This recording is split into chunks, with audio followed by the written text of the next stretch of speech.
अस्सलामुअलैकुम, good morning, आदाब। Welcome to my YouTube channel MT education जाले। आई होप कि आप सभी अच्छे होंगे। तो चलिए बिना देर किए हम लोग स्टार्ट करते हैं। आज हम लोग बात करने वाले हैं एनसीईआरटी मैथ क्लास 10th, जिसका प्रश्नावली 1.1 का क्वेश्चन नंबर 3 आज हम लोग सॉल्व करेंगे। तो बिना देर किए चलिए हम लोग सॉल्व करते हैं। क्वेश्चन नंबर 3 पढ़ लेंगे। यहाँ पर कुछ लिखा हुआ है, चलिए इसको बाद में हम लिख लेंगे। सॉल्यूशन मैं कर रहा था तो मैं सोचा आप लोगों को वीडियो ही बना रहा था। चलिए क्वेश्चन नंबर 3, किसी परेड में 616 सदस्यों वाली एक सेना आर्मी की टुकड़ी को 32 सदस्यों वाले एक आर्मी बैंड के पीछे मार्च करना है। दोनों समूहों को समान क्या कर रहा है बाबू, समान संख्या वाले स्तंभों में मार्च करना है। उन स्तंभों की अधिकतम संख्या, क्या बोल रहा है बाबू, अधिकतम। यहां पर ये पॉइंट है पकड़ने वाली। अधिकतम जहां पर होगा वहां पर HCF यानी महत्तम समापवर्तक ज्ञात करना है, और जहां पर न्यूनतम की बात आएगी वहां पर LCM ज्ञात करना यानी कि लघुत्तम समापवर्तक ज्ञात करना होगा, जिसमें वे मार्च कर सकते हैं। तो चलिए अधिकतम की बात है तो हम यहां पर करेंगे HCF ज्ञात। ठीक है, लिखेंगे हेयर, लिखेंगे पहले परेड में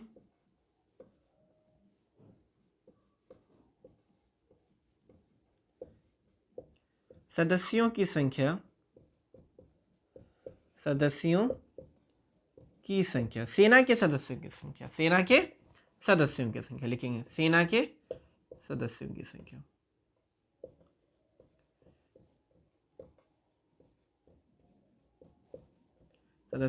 संख्या। कितना है बाबू, देख लो। पहले परेड में कितना है, 616 है, 616। तथा दूसरे परेड में क्या हो गया, दूसरे परेड में सेना के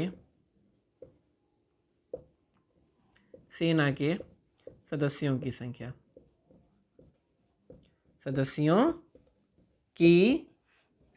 कितनी है बाबू, सही से देख लो, 32। कितना है बाबू, 32।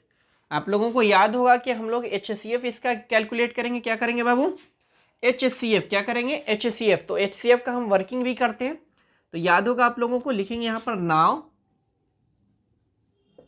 अब यहां से दो पार्ट में डिवाइड कर लेंगे कॉपी को। एक साइड करेंगे वर्किंग, एक साइड करेंगे सॉल्यूशन। तो चलिए लिखें। सबसे पहले क्वेश्चन क्या है, 616 और 32 लिखेंगे। 616 बॉक्स बना लेंगे और 32 इस तरीके से बड़ा ये है।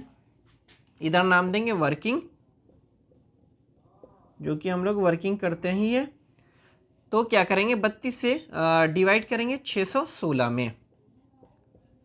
लगाओ, 32 से कहीं 32, 11 में से 2 गया, 9 एक में से तो जाएगा नहीं, हासिल लिया तो 5 में से 3 गया 2, 96, 296। 9 टाइम में लगाओ, 9 दूना 18, 9 तिया 27, 1 28, 16 में से 8 गया 8, और ये कट गया, बचा। फिर इसको ऐसे घेरेंगे, ये 32 उतरेगा, तो 8 चौका 32 कट गया, मतलब कि यहाँ पर जीरो, कुछ भी नहीं बचा, जीरो। इसी को हम लिखेंगे यहाँ। तो लिखेंगे यूक्लिड विभाजन एल्गोरिथम, पूरा लिखना है, एल्गोरिथम। देखिए यहाँ पर कुछ बोला नहीं गया कि आप किस चीज से ज्ञात करना चाहते हैं। तो ये चैप्टर है यूक्लिड विभाजन एल्गोरिथम से, इसलिए मैं इसको ज्ञात कर रहा हूं। अगर एग्जाम में इस तरीके के क्वेश्चन आते हैं तो आप चाहें तो इस विधि पर भी बना करके दिखा सकते हैं, और इस विधि पर भी बना करके, अगर इच्छा हो तो इस प्रकार से बनाएंगे तो आपको कहीं कोई दिक्कत नहीं आएगी। ठीक है, आप लोग इसी टाइप से बनाइएगा अगर इस तरीके का क्वेश्चन है तो। ठीक है, ए बराबर BQ प्लस R, इसी तरीके से बनाइए। दोनों में से एक तरीका भी ले सकते हैं, कोई गलत नहीं है। ठीक है, दोनों में से एक तरीका भी ले सकते हैं, ये भी ले सकते हैं, ये भी। या अगर इस तरीके से वर्किंग में दिखा देते तो आपको बेटर माना जाएगा, बहुत ही अच्छा होगा, आपको फुल मार्क्स दिया जाएगा, कहीं मार्क्स काटने की कोई गुंजाइश ही नहीं रहेगी। ठीक है, तो चलिए पहला क्या है, पहला पॉइंट क्या है बाबू, ए बराबर BQ। स्टेप नंबर 1 लिख लेंगे यहाँ पर। स्टेप नंबर 1, ए की वैल्यू कितना बाबू, 616। ए की वैल्यू 616, और बराबर बी की वैल्यू 32, और गुने क्यू की वैल्यू 19, और प्लस आर की वैल्यू कितना बाबू, आर की वैल्यू 8, आर की वैल्यू 8, ठीक है। आर की वैल्यू कितना है बाबू, सबसे पहले देख लो, ए की वैल्यू 616 और बी की वैल्यू 32 और क्यू की वैल्यू कितना है 19 और आर की वैल्यू 8। अब स्टेप 2 हो जाएगा इसी प्रकार से। स्टेप 2 में दूसरे घर में जाएंगे, पहला घर खत्म, दूसरा घर ये है, तो अंदर क्या है 32, तो ए की जगह पर 32 और बराबर बी की जगह पर 8 और गुने क्यू की जगह पर 4 और प्लस आर की जगह पर 0। और जहाँ 0 आ जाता है तो आपको मालूम होगा कि वहाँ पर क्या होता है, हम लिखते हैं चूंकि आर बराबर 0 इसलिए HCF, क्या लिखेंगे बाबू, HCF बराबर ये 8। तो इस प्रकार से देखिए, मेरे पास स्पेस कम है इसलिए मैं इस चीज़ को क्या करूँगा, इधर लिख रहा हूँ, आप इसी के नीचे लिखिएगा, इसी के नीचे लाइन के इधर ही होना चाहिए, ठीक है। तो मैं लाइन के इधर ही लिख देता हूँ, आप लिख लीजिएगा इसके नीचे, लिखेंगे अतः स्तंभों की अधिकतम संख्या बराबर स्तंभों की अधिकतम, लिख रहा हूँ मैं यहीं पर, चलो, अधिकतम